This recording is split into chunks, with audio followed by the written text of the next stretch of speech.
Books जीवन की सीख। कहीं बारिश हो गई तो बुक्स ईश्वर में विश्वास रखने की सीख देती। प्रेरक कहानी। 4 साल से किशनगढ़ गांव में बारिश की एक बूंद तक नहीं गिरी थी। सभी बड़े परेशान थे।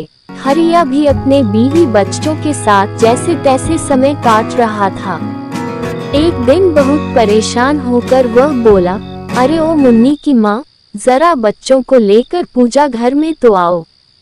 बच्चों की माँ 6 साल की मुन्नी और 4 साल के राजू को लेकर पूजा घर में पहुंची।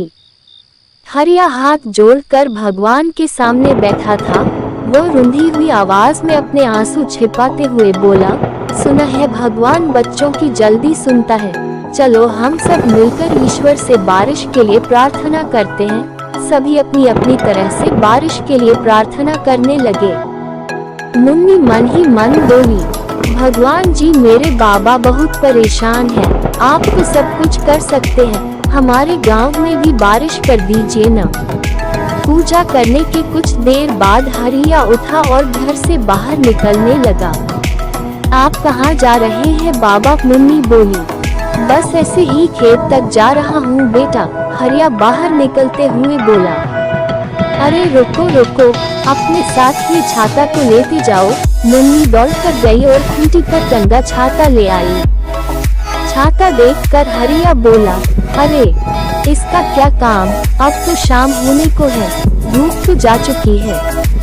मुन्नी मासूमियत से बोली, अरे बाबा अभी थोड़ी देर पहले ही तो हमने प्रार्थना की है, कहीं बारिश हो गई तो? मुन्नी का जवाब सुन हरिया स्तब्ध रह गया। कभी वो आसमान की तरफ देखता तो कभी अपनी बिटिया के भोले चेहरे की तरफ। उसी क्षण उसने महसूस किया कि कोई आवाज उससे कह रही हो, प्रार्थना करना अच्छा है, लेकिन उससे भी जरूरी है इस बात में यकीन रखना कि तुम्हारी प्रार्थना सुनी जाएगी और फिर उसी के मुताबिक काम करना। हरिया ने फौरन अपनी बेटी को गोद में उठा लिया, उसके माथे को चूमा और छाता अपने हाथ में घुमाते हुए आगे बढ़ गया। दोस्तों, हम सभी प्रार्थना करते हैं पर हम सभी अपनी प्रेयर्स में फर्मली बिलीव नहीं करते, और ऐसे में हमारी प्रार्थना बस शब्द बनकर रह जाती है, वास्तविकता में नहीं बदलती। सभी धर्मों में विश्वास की शक्ति का उल्लेख है। कहते भी हैं कि फेथ कैन मूव माउंटेन्स, यानी दृढ़ विश्वास हो तो इंसान पहाड़ भी हिला सकता है। And in fact Dashrath Manjhi के रूप में हमारे सामने इसका एक प्रत्यक्ष प्रमाण भी है।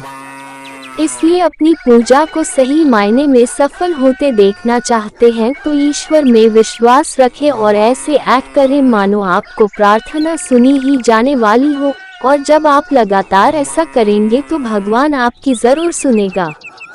पुष्पिन। अधिक कहानियों के लिए बोलती कहानियाँ।